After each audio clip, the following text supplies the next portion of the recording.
Madhava Kunja Bihari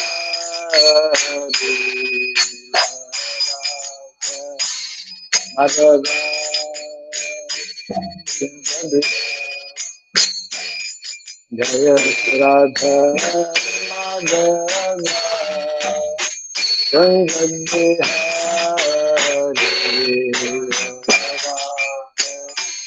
Madhava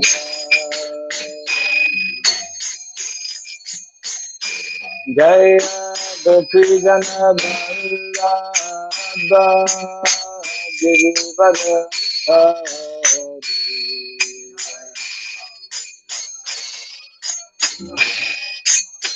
Girivara Gopi Jana Vallabha Girivara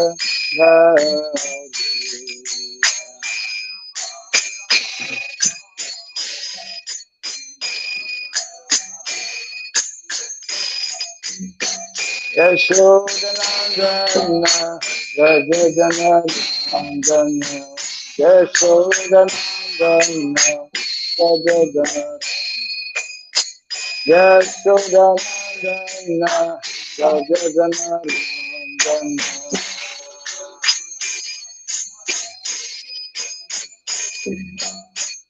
Dhamma Tera Bana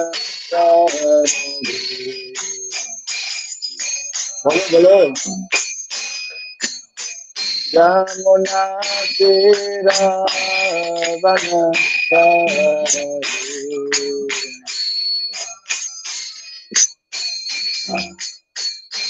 Jaya Radha Madhava Kunja Bihari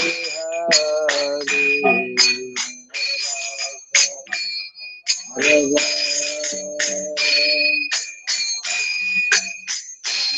Jaya Radha Madhava Kunja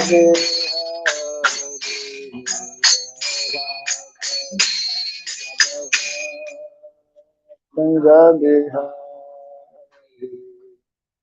Gopi Jana Vallabha Girivara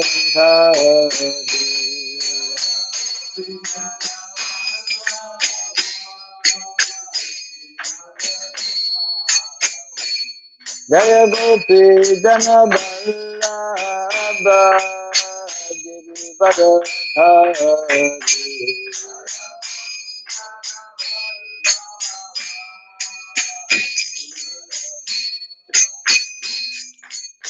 Yashodanandana Rajajanandana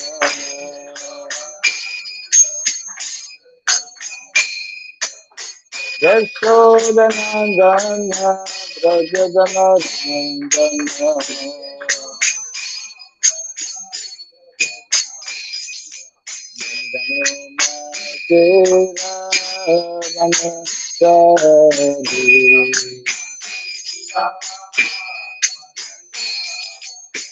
Jamuna Tera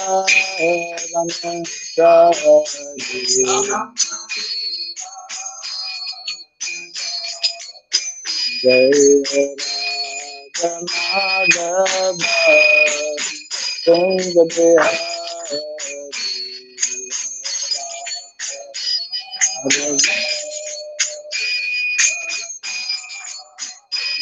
Jaya Radha Madhava Kunja Bihari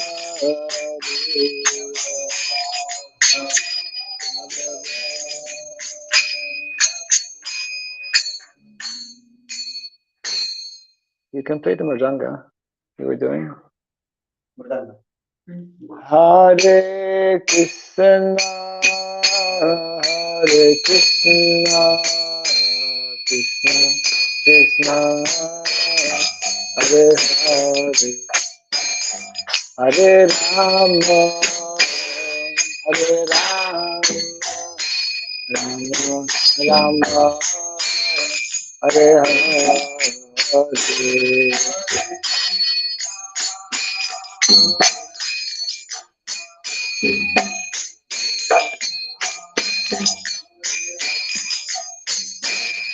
Hare Rama, Hare Rama,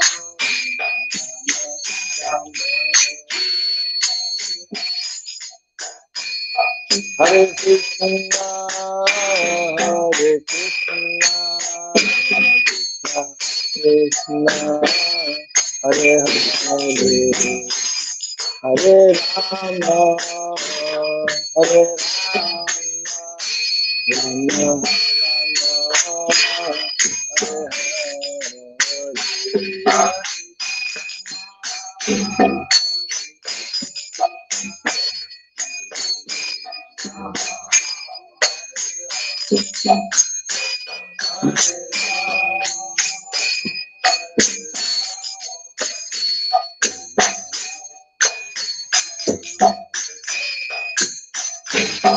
Hare Krishna, Hare Krishna,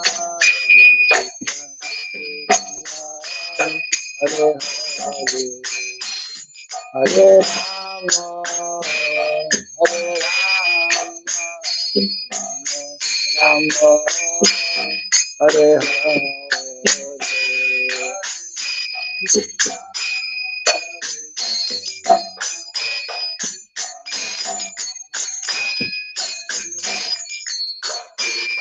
Hare Rama, Hare Rama,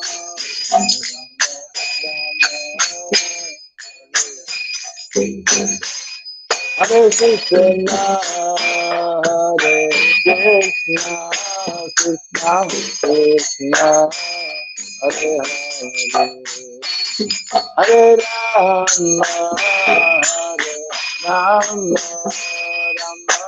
Rama, Hare Hare, Hare Krishna, Hare Krishna.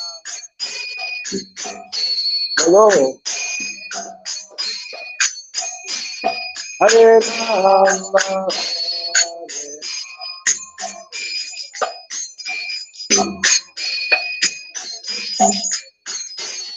Hare Krishna, Hare Krishna, Krishna Krishna, Hare Hare, Hare Rama, Hare Rama, Rama Rama, Hare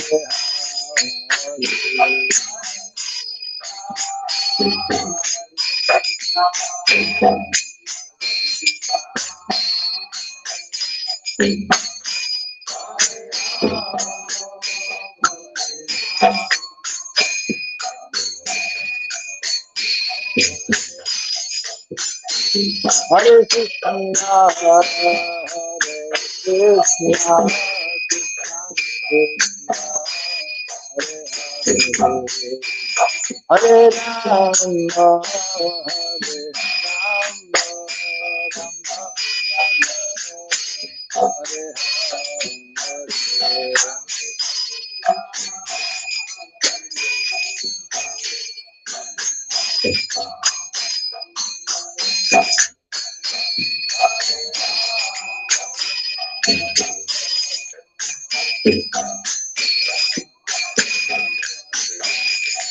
Hare. Hare Krishna, Hare Krishna, Krishna Krishna, Hare Hare, Hare Rama, Hare Rama,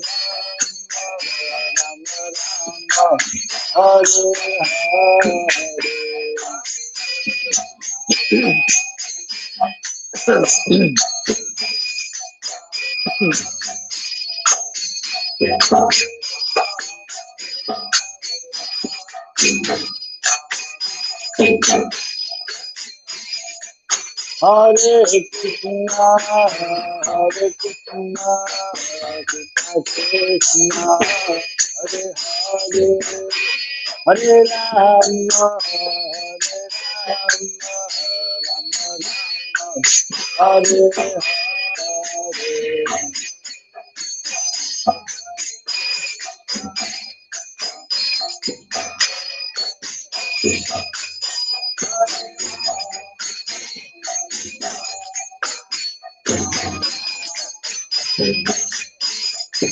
Rama, Hare Krishna, Hare Krishna, Krishna Krishna, Hare Hare, Hare Rama, Hare Rama, Rama Rama, Hare Hare.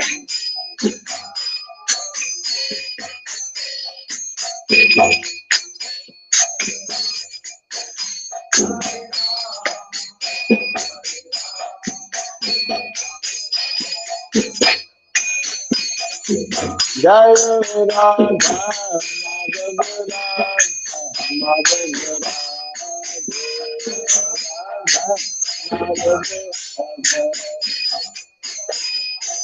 Jai Radha, Madhava Radha.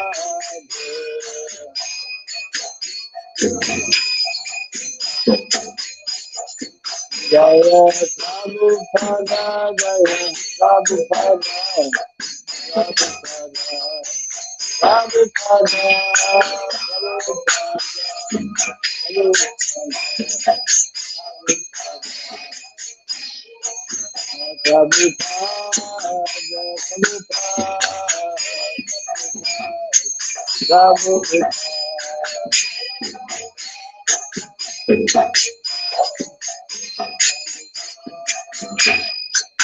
Jaya Jaya Prabhupada, Jaya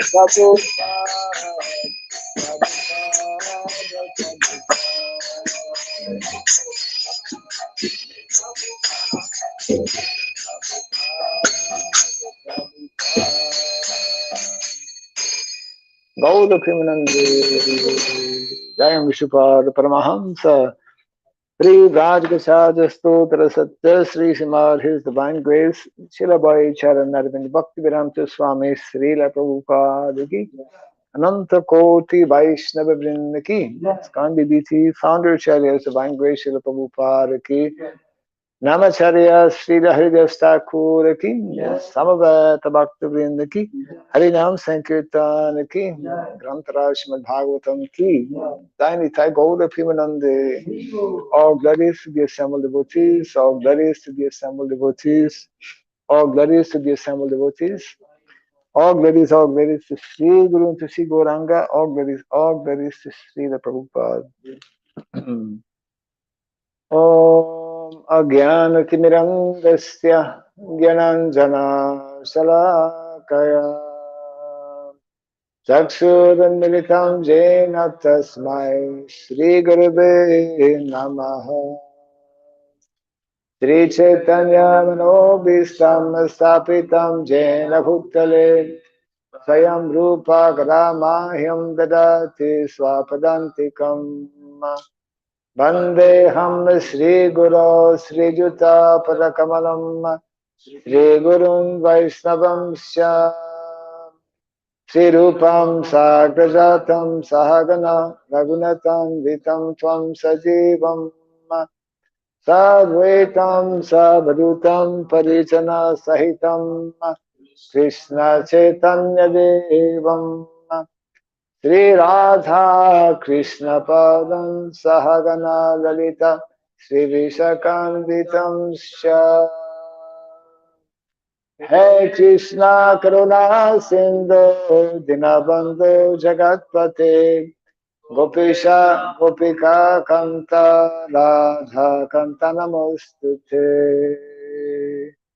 Taptakam Sanagourangi Radhe Vrindavaneshwari Vrishabhanu Suti Devi Pradamami Hare Priye Vansakalpa Trubhyasya Kripa Sindhu Jayevasya Patitanam Pavanebhyo Vaishnavebhyo Namo Namaha Narayanam Namaskritya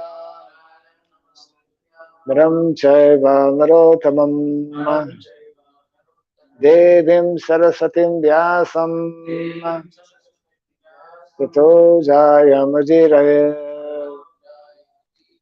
Before reciting the Srimad Bhagavatam, which is our very means of conquest, let us first offer respectful obeisances unto Narayana, the Supreme Personality of Godhead, unto Narayana Rishi, the supremmost human being, unto Mother Saraswati, the goddess of learning, and unto Srila Vyasadeva, the author. Nasta prayesha badreshu nityam bhagavata sevaya bhagavati tamashloke bhaktir bhavati naistiki. By regularly hearing the Srimad Bhagavatam and by rendering service unto the pure devotee, all that is troublesome within the heart becomes destroyed practically to nil, and loving devotional service unto the Supreme Lord, who is praised with transcendental songs, becomes established as an irrevocable fact. Idam Bhagavatam Nama Puranam Brahmasamhitam Uttama Charitam Chakara Bhagavan Rishi Nishreyasaya Lokasya Dhanyam Swasyaya Namaha. This Srimad Bhagavatam, known as the Grantaraj, the king of all Vedic literatures, is the literary incarnation of God. It is compiled by the incarnation of God, the Srila Vyasadeva. It is meant for the ultimate good of all people.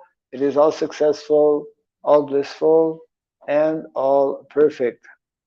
Shri Krishna Chaitanya Prabhu Nityananda Sri Advaita Gadadhara Srivasadi Gaura Bhakta Vrinda. Hare Krishna, Hare Krishna, Krishna Krishna, Hare Hare, Hare Rama, Hare Rama, Rama Rama, Hare Hare. Om Namo Bhagavate Vasudevaya. Om Namo Bhagavate Vasudevaya. Om Namo Bhagavate Vasudevaya.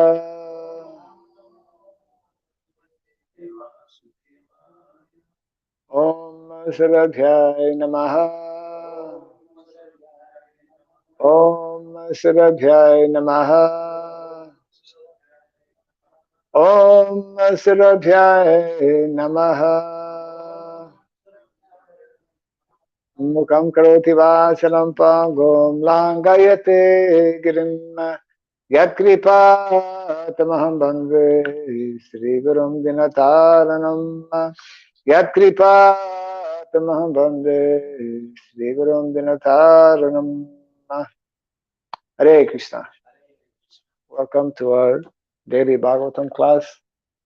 We are continuing from the second chapter of the Srimad Bhagavatam, second chapter, second canto, chapter 3, which is entitled Pure Devotional Service. And today we are looking at text number 19, 1-9. Quite a long report today.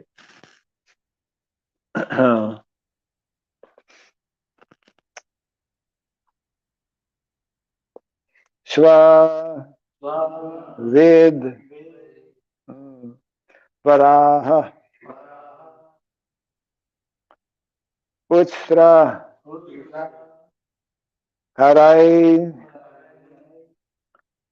Samstutaha Purushaha Pashuhu Na Yat Karma Patopeto Jatu Nama Padagrajaha.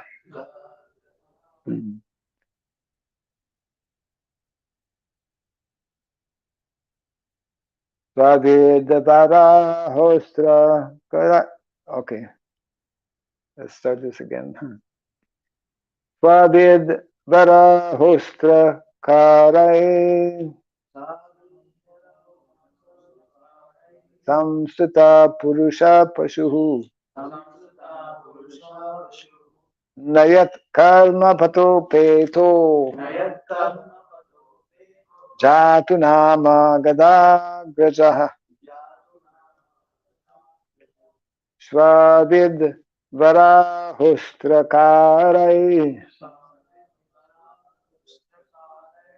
samsita purusha pashuhu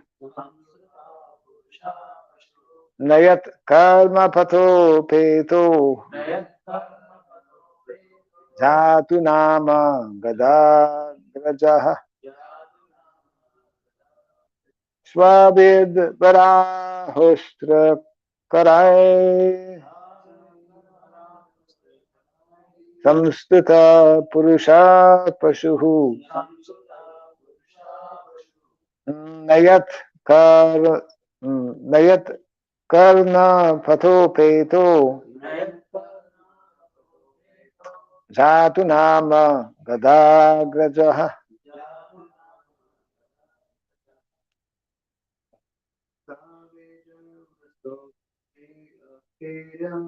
swavidvara hastra karai samstita purusha pashuhu nayat karna patho peto jatu nama gadagrajaha.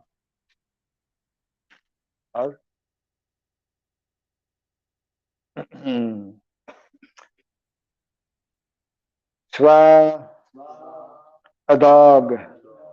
Vit, vit varaha. Okay. The village hog who eats stool. Ustra, the camel. Karai, and by the asses. Samstutaha, perfectly praised. Purushaha, a person. Pashuhu, animal. Na, never. Yet, of him. Karna, yeah, ear. Pasta, path. Upetaha, teached, reached. Yeah. Jatu, at any time. Nama, the holy name. Gadagrajaha, Lord Krishna, the deliverer of all evils. Translation purport by His Divine Grace A.C. Bhaktivedanta Swami Sridham Prabhupada Ki. Men who are like dogs, hogs, camels, and asses praise those men who never listen to the transcendental pastimes of Lord Sri Krishna, the deliverer from evils. Bhagavatam Bangla Basa Kutai.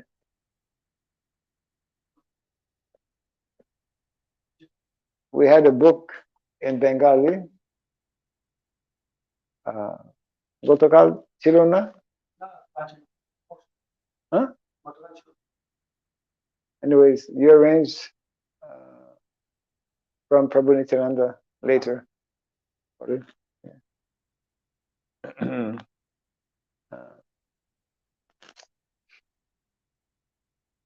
So everyone can repeat after me here. Men who are like dogs, hogs, camels, and asses praise those men who never listen to the transcendental pastimes of Lord Sri Krishna. Yeah. the deliverer from evil, from evils. No mistake in the word for word. In the word for word, it mentions the deliverer, the deliverer. Yeah, should be the deliverer. Purport. The general mass of people, unless they're trained systematically for a higher standard of life in spiritual values, are no better than animals. And in this verse, they have particularly been put on the level of dogs, hogs, camels, and asses. Modern university education practically prepares one to acquire a doggish mentality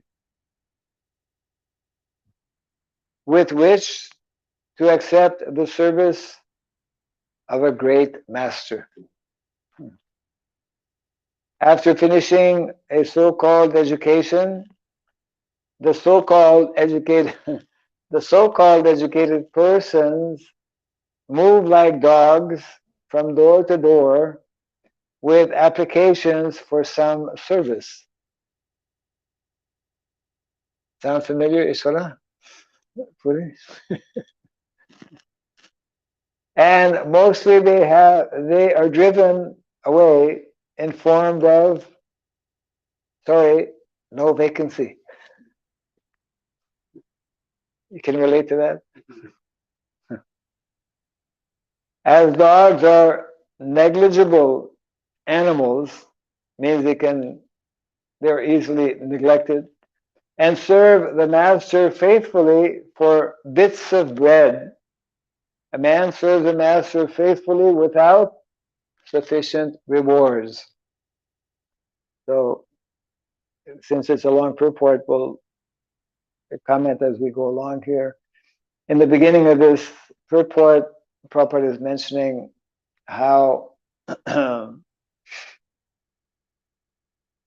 it is important that one receive a systematic training for a higher standard of life. And Srila Prabhupada specifies, what does it mean to have a higher standard of life? Because nowadays in modern day society, in the so-called developed countries, people think that we are working and striving for a so-called higher standard of life. Prabhupada's definition, and of course Vedic culture's definition of higher standard of life, means in terms of spiritual values.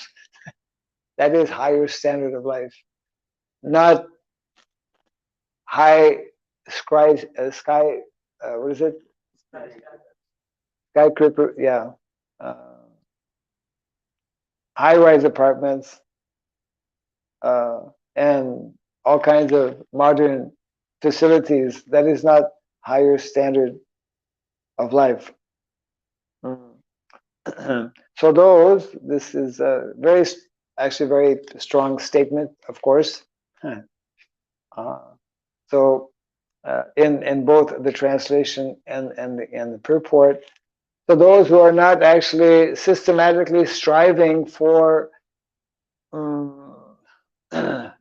this higher consciousness in terms of spiritual values, which we understand to be the highest, topmost level of spiritual values, means Krishna consciousness, then such persons, according to this verse and other verses as well, are considered to be no better than animals, as mentioned here, dogs, hogs, camels, and asses. And directly Srila Prabhupada is making reference to modern day education, which in other places Prabhupada would explain is actually training one to become Shudra in mentality. Whereas actual education, according to Vedic culture, is primarily meant to train one to actually become a a leader in society. The system of Gurukula, real education, is based on primarily spiritual values, spiritual knowledge, and there is also material knowledge with the idea of preparing one for the primary goal and the objective of self-realization.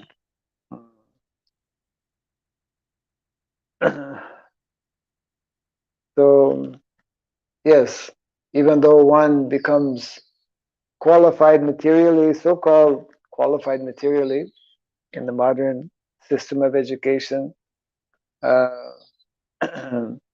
one is totally dependent on, that's also nicely explained in by our acharyas, Difale Sedinu Kripana Durajana. Difale Sedinu. Service without any good result. People who are serving different in different occupations, they are actually being exploited for their service. Those who are generally speaking, especially if one is a freshly, newly, or recently graduated person, he's completely at the mercy of his new boss, who will actually take advantage and have him work extra hours, and because you're new on the job, you can't say anything. A lot of that is going on. Kripana, Bifale Sevinu. Although one will be working, will actually be working like an ass, working very hard. The ass is known to be working very hard and simply getting a small for a morsel of food. That is a situation in modern day society.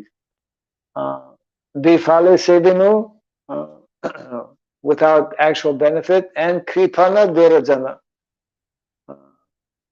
Durajana.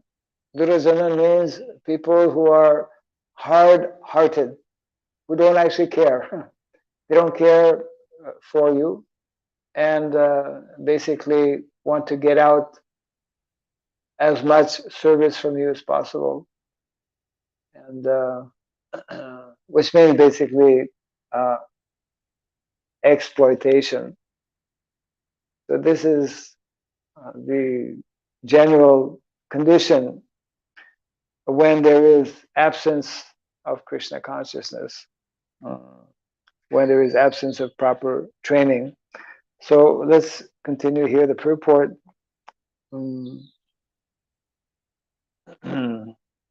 Persons who have no discrimination in the matter of foodstuff and who eat all sorts of rubbish are compared to hogs, because that's the condition of hogs.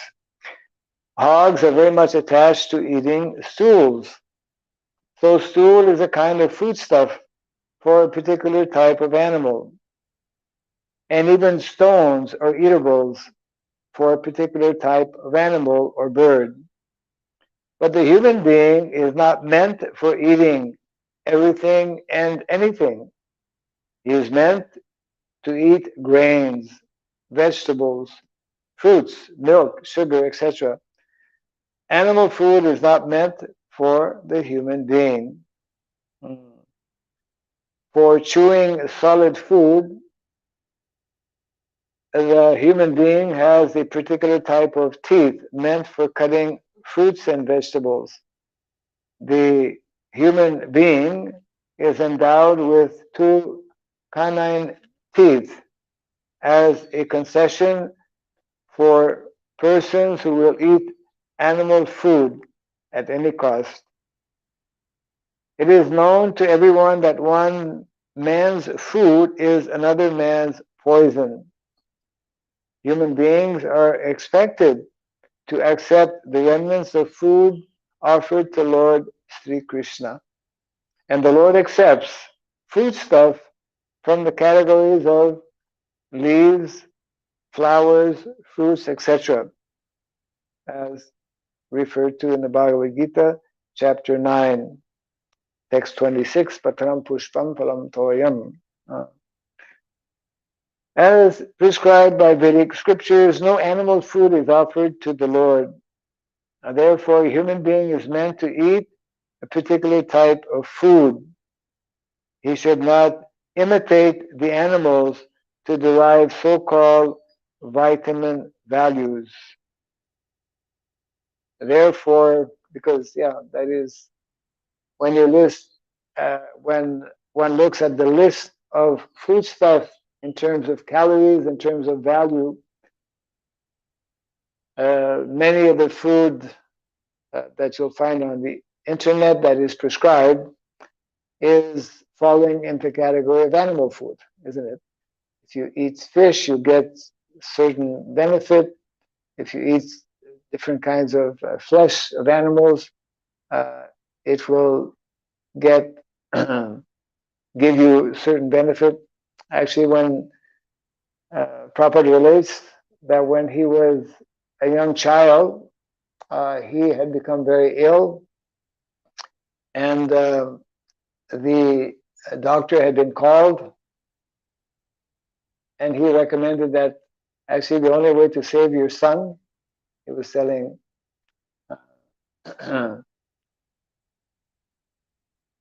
to his father that you have to give him chicken broth, chicken soup. So, because they're vegetarian, so chicken broth is not acceptable. And then somehow, when that was about to be administered to young Abhay Sharan, he he refused it, or he threw it out. Prabhupada later on would comment how in his entire life, and that is the Vedic standard or Vedic practice, he never had anything to do with breaking these 4 rules and regulations, isn't it? Completely being born in a Vaishnava family, completely vegetarian. Of course, when Prabhupada had gone to Jagannath Puri, some relatives or some known persons were there who were Vaishnavas, but Prabhupada was invited to take prasadam in their home, but he came to know that they were eating fish, because in Bengal especially, what is it? Joler fol. Yeah, he knows. Smash fish. Yeah, joler fol. The fruit of water means fish and other such living entities in the water. So anyway, even to this day, although some people are following Vaishnavism, it has become polluted, and some people are eating even like Brahmanas also in India. Unfortunately, some Brahmanas have deviated and are not strictly following as they should be. So this is referred to here. Human being, as explained and described in the Shastra is meant to eat a particular type of food. Food, that's also nicely explained in the Bhagavad Gita. Different types of food are under different modes of nature. Food in the mode of goodness, food in the mode of passion, and food in the mode of ignorance. So, to make spiritual advancement is very important, actually essential. Prabhupada explains those who are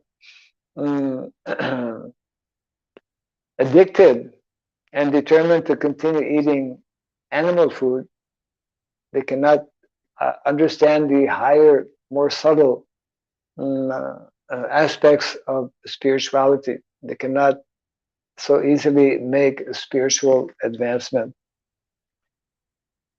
And then Prabhupada continues to give the example of the camel. The camel is a kind of animal that takes pleasure in eating thorns. Clock should always be here, actually.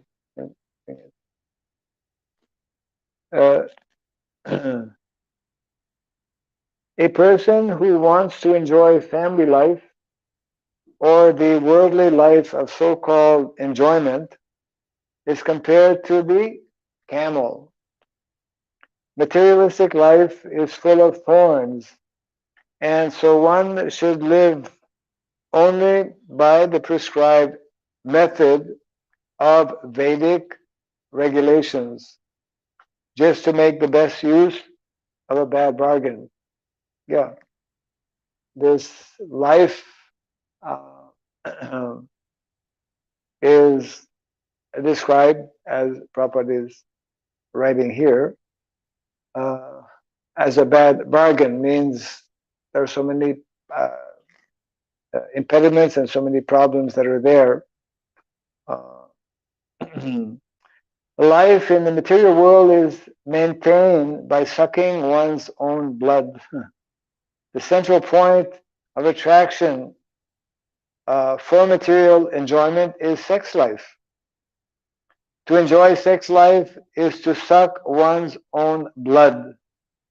And there is not much more to be explained in this connection. The camel also sucks its own blood while chewing thorny twigs. The thorns the camel eats cut the tongue of the camel, and so blood begins to flow within the camel's mouth. The thorn mixed with fresh blood create a taste for the foolish camel, and so he enjoys the thorn eating business with false pleasure. Similarly, the great business magnates, industrialists, who work very hard to earn money by different ways and questionable means, eat the thorny results of their actions mixed with their own blood. Therefore, the Bhagavatam has situated these diseased fellows along with the camels. And the other animal mentioned here is the ass. The ass is an animal who is celebrated as the greatest fool even amongst the animals. The ass works very hard and carries burdens of the maximum weight without making profit for itself. And in a very unusual way, Prabhupada actually, at the end of this particular line, there's an asterisk where more explanation is being given here. I'll just read this section also. Human life is meant for earning values. This life is called arthadam, yes,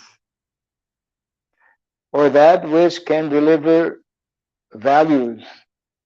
And what is the greatest value of life? It is to return home back to Godhead, as indicated in the Bhagavatam, in the Bhagavad Gita, rather, 8:15. One's selfishness must be aimed at the point of going back to Godhead. The ass does not know his self-interest, and it works very hard for others only. A person who works very hard for others only, forgetting his personal interest available in this human form of life, is compared to the ass. Then Prabhupada gives a reference from the Brahma Vaivarta Purana.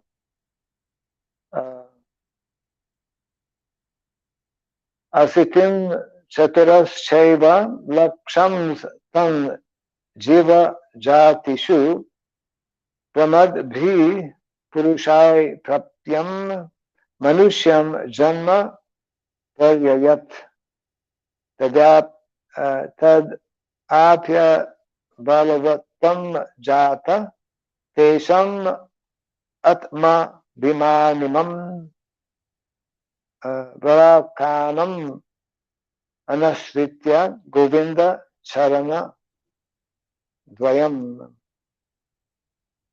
The human life is so important that even the demigods and the higher planets sometimes aspire for a human body on this earth, because in the human body only one can easily go back to Godhead. In spite of having obtained such an important body, if one does not reestablish his lost eternal relationship with Govinda, Lord Krishna, he is certainly a fool who has forgotten his self-interest. This human form of material body is obtained by a gradual process of evolution to one body after another in the cycle of 8,400,000 varieties of life. And the poor man, forgetting this importance of his own interests, involves himself in so many illusory engagements for uplifting the position of others as a leader of political emancipation and economic development. There is no harm in trying for political emancipation or economic development, but one should not forget the real aim of life. All such philanthropic activities must be dovetailed by returning to Godhead. One who does not know this is compared to the ass who works only for others without their or his own welfare in mind. Yes.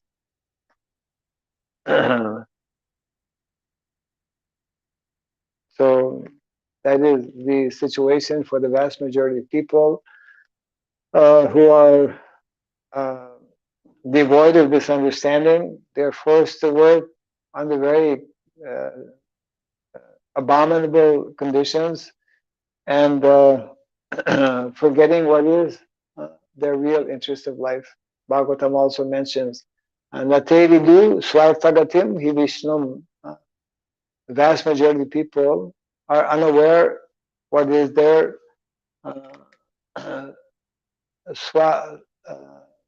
swarthagatim. Swarthagatim, artha means interest or profit. What is meant to be the real profit in life, the real profit in life, or the real benefit is to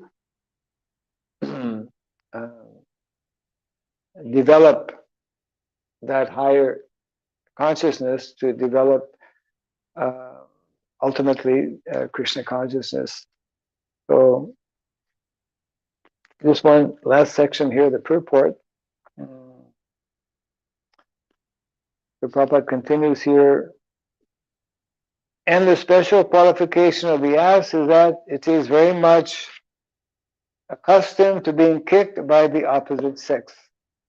When the ass begs for sexual intercourse, he is kicked by the fair sex, yet he still follows the female for such sexual pleasure. A henpecked man is compared, therefore, to an ass. The general mass of people work very hard, especially in the age of Kali. In this age, the human being is actually engaged in the work of an ass, carrying heavy burden and driving tela and rickshaws. The so-called advancement of human civilization has engaged a human being in the work of an ass. The laborers in great factories and workshops are also engaged in such burdensome work, and after working hard during the day, the poor laborer has to be again kicked by the fair sex, not only for sex enjoyment, but also for so many household affairs. And to conclude, so Srimad Bhagavatam's categorization of the common man without any spiritual enlightenment into the society of dogs, hares, camels, and asses is not at all an exaggeration. The leaders of such ignorant masses of people may feel very proud of being adored by such a number of dogs and hogs, but that is not very flattering.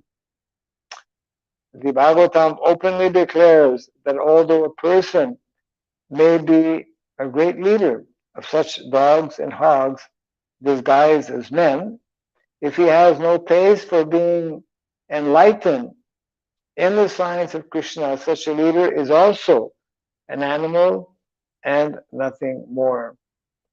He may be designated as a powerful, strong animal or a big animal, but in the estimation of Srimad Bhagavatam, he is never given a place in the category of man on account of his atheistic temperament.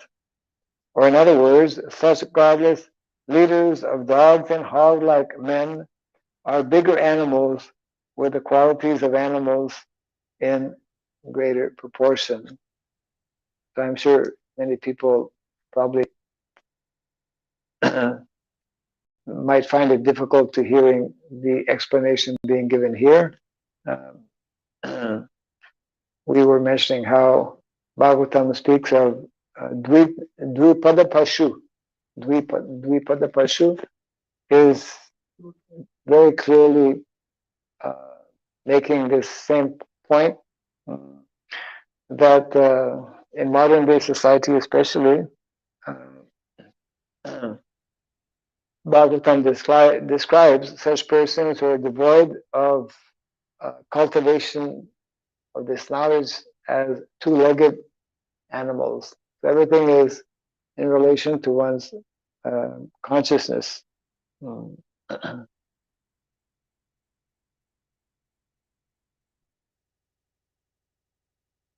So any comments or questions on today's verse and purport?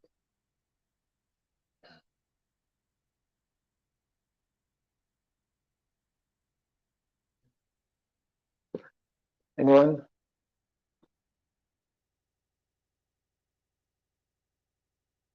Ishwarapuri? One question. To purport, where Prabhupada mentioned that we can take leaves, flowers, fruits. He also mentioned about the sugar. Yes. I was collecting lyrics around that we should not so sugar now. Yes.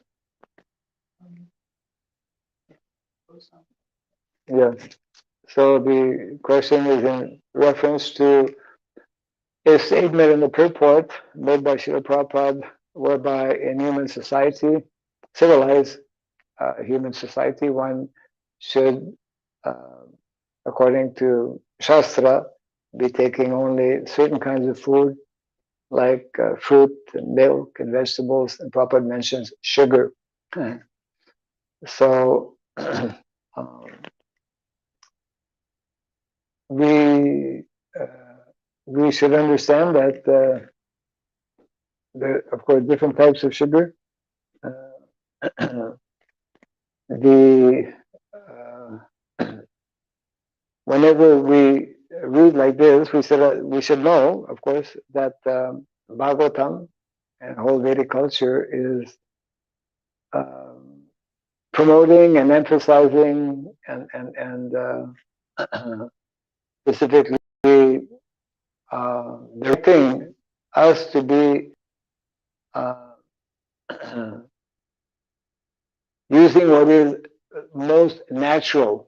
Modern day sugar, for example, what we call white sugar, uh, is not in its natural state, isn't it? So therefore, the more ideal,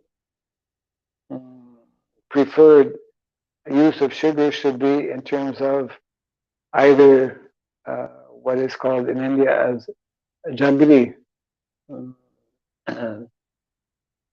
or also jaggery is brownish in nature and generally comes as solid. And then there is what is called misri, which means rock candy in English, rock candy. Of course, even nowadays they don't. The way they make jaggery uh, is very often adulterated, so one has to be careful even in purchasing what is meant to be the more natural uh, source of sugar. Today's sugar is called refined sugar, where actually all the nutrients have been extracted or removed from the sugar. So that type of sugar is a cause of different diseases, actually. So when Prabhupada is referring here to sugar, we should have that uh, uh, understanding, and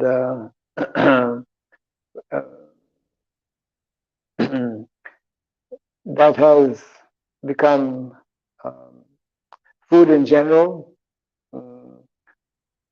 available on the market today uh, because of the uh, unnatural, artificial methods of agriculture that we have introduced since the last century, especially, which is ongoing, using all kinds of chemicals and fertilizers.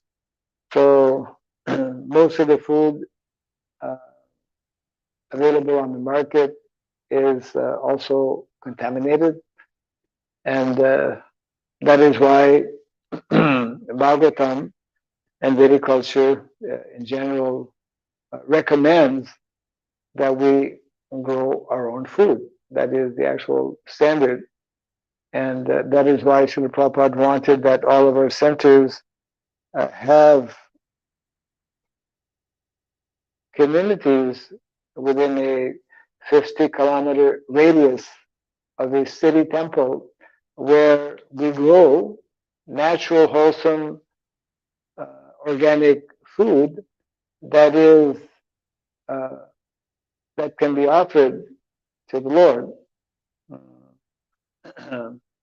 And we can grow just like we were doing in one of our centers in South India, SSKBK.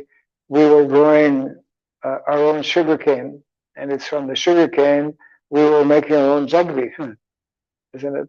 There's a whole traditional process of doing that, and so this is the type of sugar. Sugar is important, but it should be from a pure source. Definitely, one should avoid the commercial sugar that is on the market. For that matter, one should avoid commercial oil that's on the market because that also is contaminated and not properly uh, made. As a matter of fact, at one point, Prabhupada mentioned that the only oil that we should actually consume, the only oil we should put inside the body is ghee. But ghee, as we know, is practically unavailable today because people are uh, living a different lifestyle. People are disconnected with cows, disconnected with the land, uh, and even the so-called in India, probably one of the uh, first or the country from where more easily ghee is available. But most of the ghee that is sold on the market is also adulterated in so many ways. A few years back, our devotees took the time to actually sample all the different ghees. Even it is written 100% pure, they were not 100% pure. They were mixed. Sometimes mixed with buffalo ghee, or sometimes mixed also with animal fat. I mean,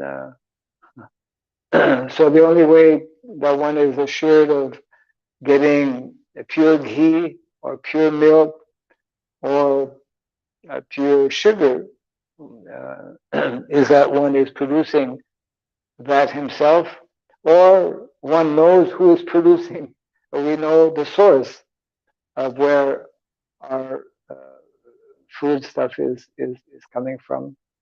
And again, because we are so disconnected with the more natural way of living, we have even forgotten uh, the importance of actually consuming only wholesome food. We have forgotten the importance also of only offering what is pure food to the Lord, isn't it?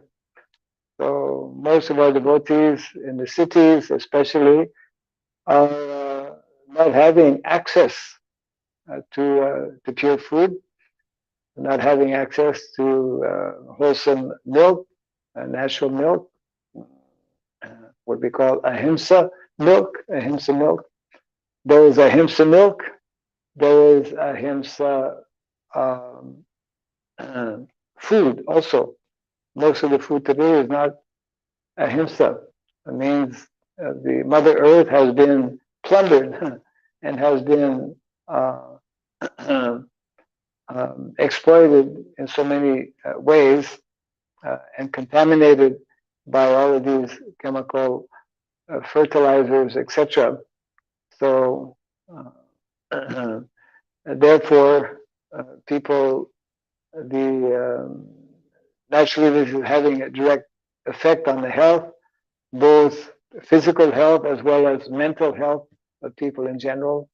And that's one of many causes of all kinds of disturbances within society, and therefore the need that's very much part of the objective. It's part of very much part of dharma that devotees of Krishna consciousness are meant to uphold and protect, and wherever it is absent, which means practically everywhere, reintroduce, reestablish. Krishna consciousness is meant, just like Krishna directly explained in the Bhagavad Gita, Paritranaya sadhanam vinashaya sadhuskritam dharma samstapanartava sambhavami yuge yuge. The Lord descends in the material world to reestablish, to reestablish the principles of dharma. And those who are actual followers of Lord Krishna, those who claim to be his followers, then they must have the same goal. They must have the same objective of re-establishing dharma. But if we don't properly understand what is dharma, then we won't be successful in re-establishing dharma. So re-establishing dharma means re-establishing not only the spiritual aspect or the spiritual dimension of dharma, which is of course the essence, spiritual emancipation, we call self-realization, but also re-establishing what is called, uh, we often make reference of this because it's practically forgotten, re-establishing what is called material swadharma. We have a dual responsibility in terms of dharma. We must know what is, just like Prabhupada makes reference in the purport, there's certain kinds of food that are offerable. Meat is not offerable to the Lord. So, material swadharma means to know that we should be offering food from a particular category, but that food also should be pure food, not the contaminated food that is on the market. Uh,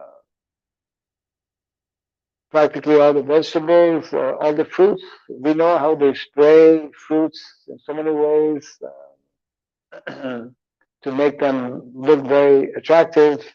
Uh, but people are not understanding how contaminated the whole food industry has become, and it is very much a source of so many diseases. So it's not for nothing that Prabhupada often spoke about the need to grow our own food, to maintain cows, so that we can be more in line with Krishna's mission. Krishna's mission is to bring people to the more simple, natural lifestyle, which has been exemplified by him directly, actually, when he performs his pastimes in Vrindavan, isn't it? So the lifestyle in Vrindavan, village, uh, Vrindavan village is meant to be the ideal lifestyle for the vast majority of individuals, including the vast majority of devotees, actually, because vast majority of devotees uh, are going to be engaged in this way. A small percentage will be involved in frontline preaching, uh, for which they need to be where preaching is very much needed in different big cities around the world, etc. So, does that answer the question about sugar? A little bit, yeah. Right. So sugar means purified or original. So we've gone a little over time. We can close for now. Jai Grantaraj Srimad Bhagavatam ki, Jai Sridham Prabhupada ki, Gaura Premanandi.